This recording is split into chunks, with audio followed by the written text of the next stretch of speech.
to the first episode of our 2024 CounciLIVE series, The Power of Connection. How can an EELC drive community within ECE? My name is Kait Dawson, and I'm the Digital Marketing Manager for the Council for Professional Recognition. On today's episode, we will be speaking with the Council's Community Engagement and Learning Manager, Veronica Commodore, and the Council's Community Engagement and Learning Coordinator, Alecia Carter. First, Veronica will discuss our upcoming 2024 Early Educators Leadership Conference and key features and sessions that foster connection, community, and collaboration within the early childhood sector. Then, Alecia will highlight the Council Alumni Network's effort to break silos and cultivate a sense of belonging within the ECE community. To get started, we want to share a little bit about Veronica. Veronica has over 20 years of experience working in youth development programs and with agency partners in Delaware to manage state and federal contracts and grants. In her current position, she primarily focuses on building a community through the Council Alumni Network, coordinating the Early Educators Leadership Conference annually, and working with higher education institutes and council thought partners. Welcome, Veronica. Hi, Kait. I'm so excited to be here today. We're so excited to have you, Veronica. To get started, can you share a little bit about our upcoming 2024 Early Educators Leadership Conference? For our viewers that may not be familiar with EELC, what should attendees expect? Thanks, Kait. As Kait mentioned, my name is Veronica Commodore. I am the Community Engagement and Learning Manager here at the Council. So our 2024 EELC will be held in Washington, D.C. at the Capitol Hilton this year. We are really excited about our theme, Igniting Innovation in Early Childhood from Passion to Action. We hope that our participants will take away the opportunity to really engage with each other, as well as learn how to take the passion they have for ECE and the work that they do and transform that into action when they return back to their programs. And we'll really be focused on gathering a group of professionals and voices in the field to talk about all things that impact early care and education. What a great theme, Veronica. I think I speak for our viewers when I say I look forward to seeing how the theme is reflected in the sessions.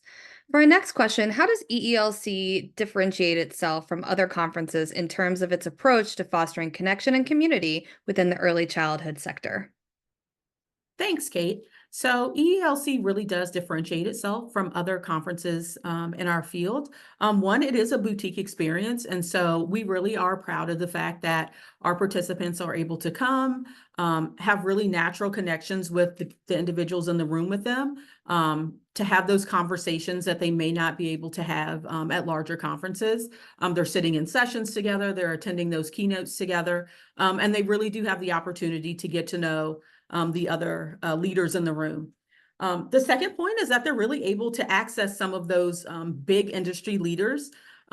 We have the opportunity to not only see them in keynotes, but in those concurrent sessions as well. And they also have access to some of our council staff. And so they have the ability to talk to those individuals that they may have talked to over email or have consulted with on particular items. We are also very proud of our networking events, like our Can Social. I know Alecia will be talking a little bit more about that later, but we do provide many opportunities for some of those networking events where individuals can talk more socially and casually. And then last but not least, we really do provide some really renowned keynotes and concurrent speakers at our conference. And you're able to actually have real conversation with those individuals. And so I think when people leave, they felt like they made some really natural connections with people in the room, and they're able to take those back to their home programs and really stay in contact and nurture those relationships. Wow, Veronica, it sounds like there will be a lot of opportunities for people to get to know other leaders and connect in a meaningful way throughout the conference. To take a deeper dive, what unique features or sessions does EELC offer to facilitate meaningful connections and collaborations among these early educators and leaders that you mentioned? Thanks, Kait. We are really excited about some of the opportunities to really engage our participants in those meaningful connections and collaboration. To start, we always feature mindfulness and wellness in our conference. This year, we'll also continue that theme of having morning sessions where participants can walk together. We'll even have some afternoon breaks. Last year, we were fortunate to have some features of yoga and Zumba classes during those times, and our participants really had a great time doing that. We're also excited about hosting our conference in Washington, D.C. this year. And I'm excited to say that we really will be featuring sort of the flair of the city and getting participants out and about during our time with us here at EELC. That will include some pre-conference activities as well as some of our evening events. Speaking of evening events, our dinner party and dance party are often a huge hit. We will be releasing that theme soon, but I know our participants really enjoy dressing up and coming to have a great time during that evening. We're also really excited about our keynotes and our concurrent session speakers this year. We'll be announcing some really big names, and so we're excited to release those soon. But you can expect that they'll be talking about those innovative approaches to not only igniting passion to action, but really talking about that advocacy. We are in Washington, D.C., and so thinking about the policy and all those, how that impacts ECE. We'll also obviously be talking about career pathways, how that intersects with the CDA as well. Looking at those models of implementation that states have really found very successful, as well as equity in the classroom. We know, changing practice is one of those core themes right now. And so we really will be also focusing on career pathways, equity, and advocacy this year in our keynotes and our concurrent speakers. Wow, Veronica, that sounds like a super dynamic list of sessions and opportunities for people to enjoy while they're at EELC. But we have a variety of attendees from all over the world. How does EELC ensure inclusivity and representation within its community building efforts? Yes, Kate, you're right. The audience of our EELC is really diverse, and we're really proud that we pull from all across the country, as well as some international participants. And so that's one of the things that really does spark some of that great collaboration and conversation. We also have a very diverse group of speakers, and so we are proud that we're able to have a lot of different voices join us at the conference to talk about what it is that they do in their work. They're able to share different programs, different models that they've been able to implement. And so we're really excited that they have that opportunity to really spark innovation and take home those new ideas. We will also be providing translation services, courtesy of Wordly, for participants who would like to take advantage of that. Wow, that's really great to hear. I know a lot of people took advantage of those translation services last year, so it's awesome that we're going to be having it again. In what ways do the conversations at EELC spark innovation within the early childhood sector? So our conference really does provide an opportunity for sparking innovation in our participants. One, we provide that opportunity for those who are attending to think and talk about the trends in ECE at the moment, and to really have those professionals at the local and federal level who are able to speak to those changes, both in policy and in program. We also just provide a lot of casual time for sharing your experiences naturally. And so people are able to really talk and connect and think about, what others are doing in their states and programs, and think about how those could also impact their own personal programming. Yes, Veronica, it is so important to have a seat at the table and contribute your experiences and thoughts to benefit the field. It's one of the things I love most about EELC is that it gives people that opportunity. Can you speak to any success stories or testimonials from past attendees regarding the impact of EELC on their professional development and network expansion? Yes, Kate. So we really have found that our attendees give us great feedback about their experience at EELC. We find that people make those connections that last. So they leave, they take the names, they take the contacts that they've made, and they are really able to build relationships across programs.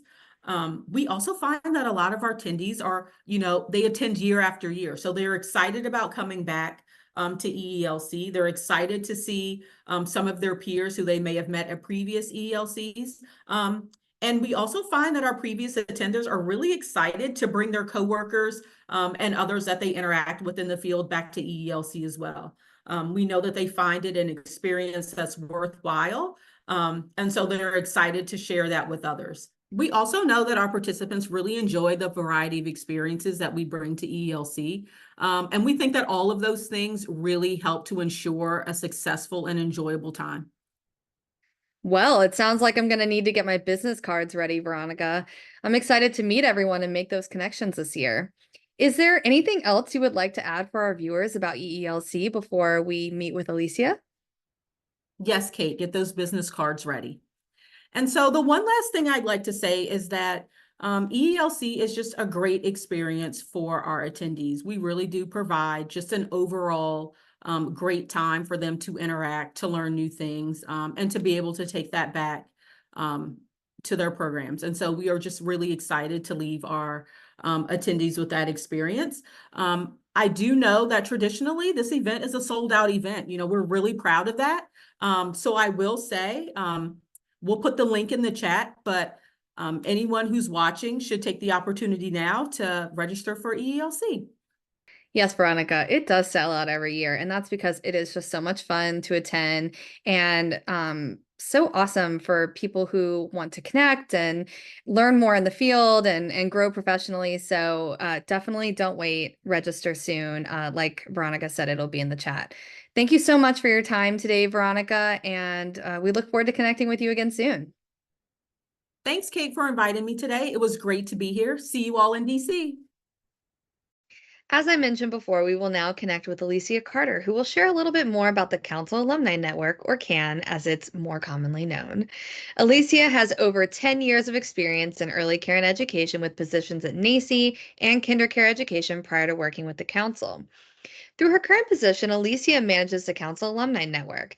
CAN helps provide recognition, resources, and opportunities to Council program participants and stakeholders through the cultivation of shared best practices, insights, and access to special interest networks. In this conversation, Alecia will do a deeper dive into CAN's benefits and opportunities. Welcome, Alecia. Hey, Kate. It's nice to be here. How are you? Oh, I'm doing good. It's a wonderfully sunny day here, so I'm very much enjoying that weather. To get started, can you tell our viewers a little bit about the Council Alumni Network and its history and purpose with the Council? So, yeah, as Kate mentioned, I'm Alecia Carter, the Community Engagement and Learning Coordinator. And what that really means is I manage our Council Alumni Network. CAN is our online community for the Council. The history of it really starts before me, but to talk about what CAN is and its purpose, we created CAN to have a safe space for early educators to connect with each other online and to connect with the Council. Um, we really wanted to kind of break that relationship silo between us and our stakeholders where they only connected with us when they were going through to get their CDA or if they are looking for some support from the council in some way, and really wanted to make this more of an ongoing connection between us and them and with each other. Um, so our three pillars of CAN is professionalism, leadership, and wellness. And we've really thought long and hard about creating a space where there was a holistic approach to early educator growth. Where we do focus on those three pillars, especially that wellness piece, because I think it gets lost in how important it is for our early educators to really take care of themselves and how that impacts the well-being of the children that they care for. So CAM launched in 2022. We just had our 2-year birthday as we celebrate just this continuous ongoing connection in this amazing community, honestly, which is only amazing because of the community members. They make my job really easy as a community admin, and the amount of webinars and just different conversations that they have. It's been amazing to watch, especially when they get together and it's about a topic and it's how can I work with you? Like it's honestly, it's really lovely to watch in this way. Wow, Alicia, I love learning a little bit about its inception and purpose, and think I can speak for our viewers when I say it sounds like CAN is a wonderfully open and welcoming community to be a part of. You mentioned that one of CAN's purposes was to break silos within the field. How does the Council Alumni Network strive to break those silos and foster a sense of belonging within the ECE community? Yeah, so that's actually a really important aspect of the development of this community. We really started this with we use the acronym, the acronym is DEI, but we actually switched it around and we actually put EDI because we wanted to focus on equity, it being equitable, right? So the accessibility for everyone to be able to join. It was really important that we created that sense of belonging, and so you see that in the way that we publish content, right? So the even in the photos that we use to make sure that it really depicts and reflects who is in our community. We have coffee breaks, which is open to everybody, and it's really just a like moment to take a break from the day and come and talk to whoever may have joined. We have micro communities, which kind of look like our larger community, but some of them are like affinity based. So we have a Lazos Latinos group, which is great. It allows them to connect with others in their native language, especially for those that are not English speakers. It allows them to be able to focus on the topics that really are relevant to them in their community. We have a PDS community. We have regional communities, which is where our CAN ambassadors come in and they kind of facilitate that engagement in those groups. And the reason why we develop those regional communities is because, I mean, early education, we have very large topics that affects us, right, nationally, right?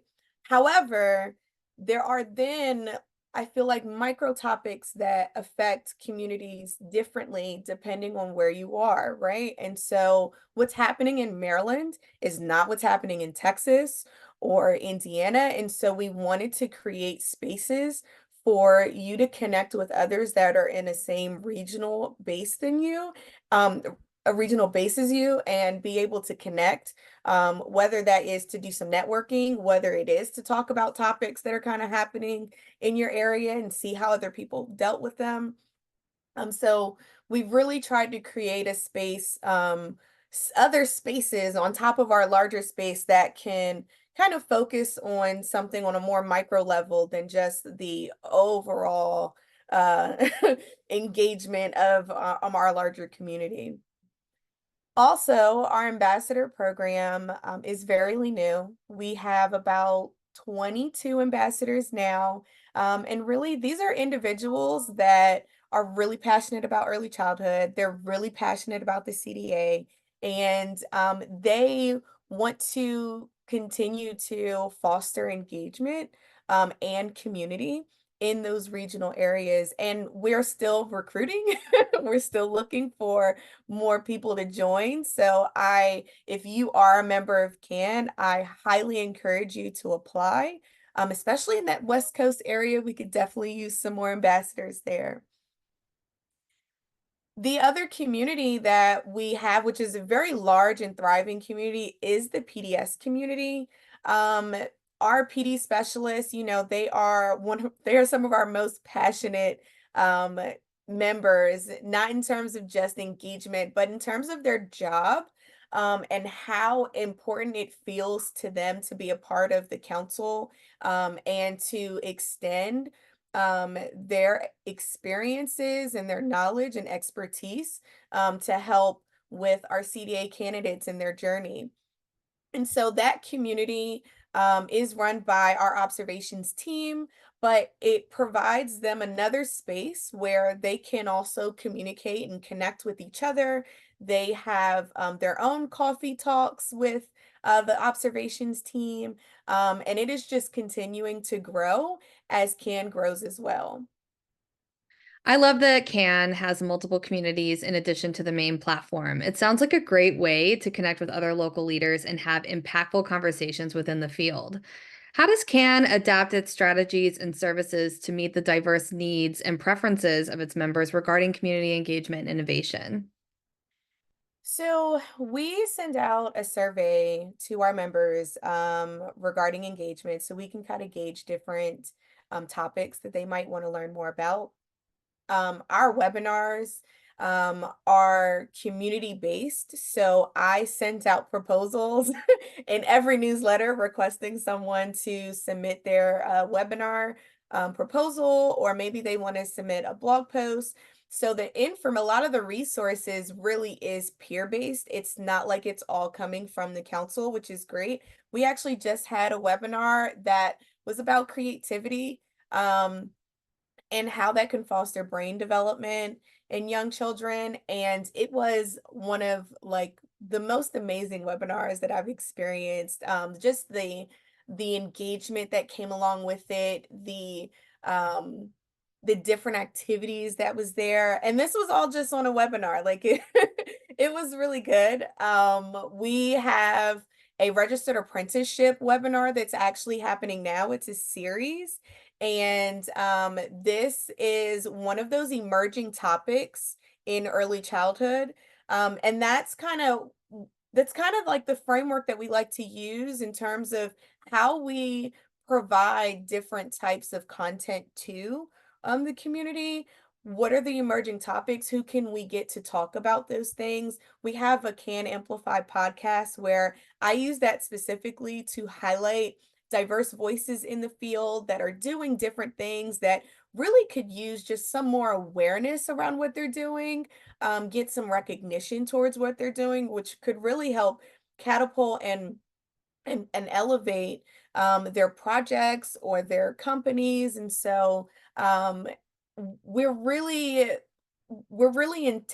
intentional about um, where we seek content from, but also making sure that it's not only the council's voice that's being given and being spoken within the community. Yes, Alecia, it is so great to have a community for peer-based and partnership content that sparks conversation and highlights diverse voices in the field. I found in my experience they're always super dynamic and leave members excited for more.